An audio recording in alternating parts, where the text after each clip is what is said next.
Alright, like, click, subscribe, do all that. You already know what time it is. It's Netflix time. This movie's called Ride or Die. Ray helps the woman that she's been in love with for years escape her abusive husband. While on the run, their feelings for each other catch fire. So it's a Japanese LGBTQ type of movie. Just came out. It's 2 hours and 22 minutes long. Spoiler alert. Let's get it. So right at the back, we got this chick named Ray about to go to this club spot. It's like some type of underground spot, I guess. She sits at the bar and gets a couple of drinks. One for her and one for this guy named Mr. Shinada. An hour later, she gets in the car riding out with him. She says she wants to have sex at his house where his wife stays at. He's like, the fuck? You want to go somewhere else? She's like, nah. He's like, alright. He just concedes and is like, alright, we just gonna go along with it. And then they make it do what it do. But then as they're doing things, she digs in a purse and digs out a scalpel and stabs him right in his fucking neck with it. Then slices his throat, getting him done deal dead. Then we see their wedding picture all splattered in blood. Apparently, I'm thinking to myself, she must know the wife or something. Then we jump back a day earlier. Apparently, her full-time job is a cosmopolitan or something like that. Then we skip ahead to her family putting flowers on the grave. I'm not sure if it's her mom's or dad's grave. I have no idea. Then after that, she goes to a bakery and picks up a cake for this girl named Mika. And who is Mika? Her girlfriend. So she's chilling in the house, she gets a phone call from this girl named T, who she hasn't spoken to in about almost a decade. She asks can she meet tomorrow, and she's like, alright. And I gotta say, for these driving scenes, the music is great in this movie, but for some strange reason, when the songs switch up, it makes me feel like I'm playing Grand Theft Auto. I mean, it's not that type of movie, but that's the vibe I'm getting from it, so, you know. So anyway, she pops up at this hotel, meets up with T. Then we get a flashback with them from 10 years ago. T gave Ray 3 million yen for what exactly? I have no idea. Ray decided to pay the bill even though they both wanted to go half on it. Then we go back to current time. T tells Ray about how her husband has been abusing her for a long ass time. Then shows all these ridiculous welts she has on her body, on arms and legs. It's like her whole body's like damn near purple. So T basically wants Ray to kill her husband. But Ray's apparently about that life, so she said, fuck it, let's do it. And then we get these flashbacks about her husband just doing the worst. Yeah, he fucks her up something terrible. So now back in present time, she's sitting in the bot there with a dead body. Mr. Shinada, which is basically T's husband. I guess later on I get a phone call from T telling her it's done. Ray's over by the bridge at this point. She tells her she's pretty much fucked because they got fingerprints on there and cameras around there, but she throws her camera phone in the water. But T happened to find her on the bridge. She circles around and picks her back up. And then they ride out. Once again, the music in this movie is awesome. It gives you that laid back, chilling in the city cowboy bebop vibe. Then they go to this random hotel. She washes the blood off of herself. Meanwhile, cops is on the scene, cleaning up the mess. So at this point, they're driving over the bridge trying to get up out of Tokyo. T talks about how she grew up poor. Her father used to beat on her too.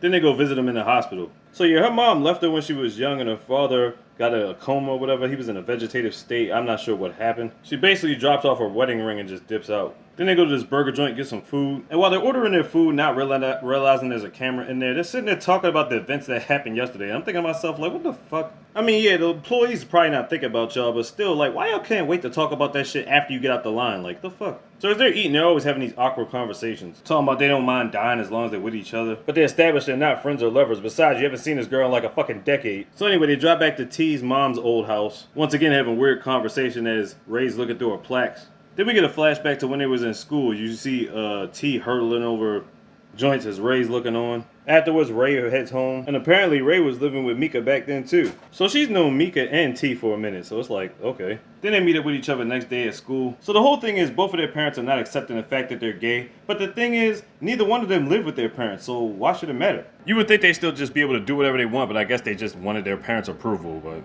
alright. So T tells Ray she'll see her later. She gotta go get some new running shoes or something like that. But Ray stuck around to watch her. And because T is so poor, she tried to steal running shoes. She eventually got caught, but Ray actually stuck around to pay for the running shoes. Next day they had a conversation. She kept talking to herself about, you know, I'm real poor or whatever like that. And then on top of that, when she got tackled, she scraped her knee to the point where she had to be on crutches. She wanted to be there for her, not out of pity, but because she really likes her. Then we get back to real time where they're playing games. Then all of a sudden, Faye just spazzes out and throws a bottle at T. Like, what in all of the fuck? Then all of a sudden, they get a knock at the door. I guess they ordered a sushi platter in between all this. See? Whole little platter. Later that night, a cop started snooping around looking inside the car. I guess they were going to go get something because they was coming out the house and they was like, oh snap, it's a cop. And they started running. They stole a random delivery bike and started riding out. Meanwhile, on the other side of town, Mika's mom comes to visit her. She's like, where your girlfriend at? She's like, I don't know. But Mika doesn't even believe she's coming back. Meanwhile, they've been driving for a while and they ran out of gas. So they stop into this little cafeteria spot and get some food. Then Ray reads the paper. I'm pretty sure it's about the guy that she killed. So she goes to the bathroom and reads it. It says something about a prostitute twisted love. And she's pissed off because it's like, it wasn't no twisted, messed up love triangle. It was about the fact that her husband was abusing the shit out of her and needed to get done.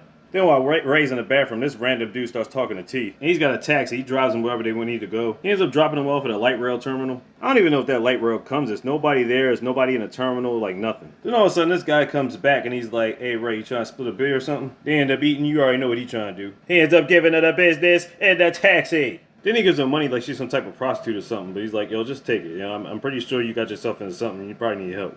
After that, she picks up the phone and calls Mika. She tells her that she's sorry that she's not coming back. So you can tell at this point, Mika probably knows what she did. Next day, she gets T some shoes, and Ray's like, look, we either gonna die together or go to the police together. T's like, fuck the police, we dying together. And the train finally comes, they ride on the train, and they break into this house. This house just happens to be Ray's dad's house. So I'm assuming it was dad's tombstone they visited with Ray and her family earlier in the movie. Then afterwards, they're just chilling, enjoying the view with their weird conversations. I don't want to say weird, but it's a lot of death talk in their conversations. Then we go back to the cafeteria, and the cops roll up on the taxi driver, letting us know they're clearly on our girl's trail. Then we see Ray's brother and this girl pop up at T's dad's house. Or Ray's dad's house. He asks, are you the one on the run for this stuff? She's like, yeah. Then they all go back in the house. T digs through her wallet, and she kept this receipt with the tip. I know it's something that looks familiar, but I can't put my finger on it. Meanwhile, Ray's brother convinces her that she's got to turn herself in. She says alright, but I doubt she's going to do that. She goes upstairs and tries to convince T of the same thing. They get into this crazy ass fight. Brother tries to break it up. T was like, man, I thought she was ride or die about this shit. I guess not, huh? But yet and still, I refuse to believe Ray's going out like this. So after Ray's calmed down, she digs through the wallet and finds that same receipt with the tip in there. Okay, so apparently the receipt and the tip was the same tip that they left like 10 years ago on the table. So why she keep it all this time? Apparently to make her feel equal, because, you know, coming from a broke family and Ray coming from a rich family. So they're trying to come up with something. They're trying to get away from their brother because obviously they're not trying to turn themselves in. So as high up as they are, these niggas are prepared to jump out the window. And they do. Girlfriend's brother's standing in the way, but then she steps aside for him. They took the car and dipped out. Brother's like, oh, why'd you let him go? She gave him some explanation about them that they were never going to turn themselves in. They already decided this a while ago, blah, blah, blah, all this other stuff. And then she's riding in the car. She rips up the receipt because she doesn't need to feel like she's on her level or something like that. I can't front. I love the driving scenes in this movie. It's really hard to explain. It's just something you gotta watch.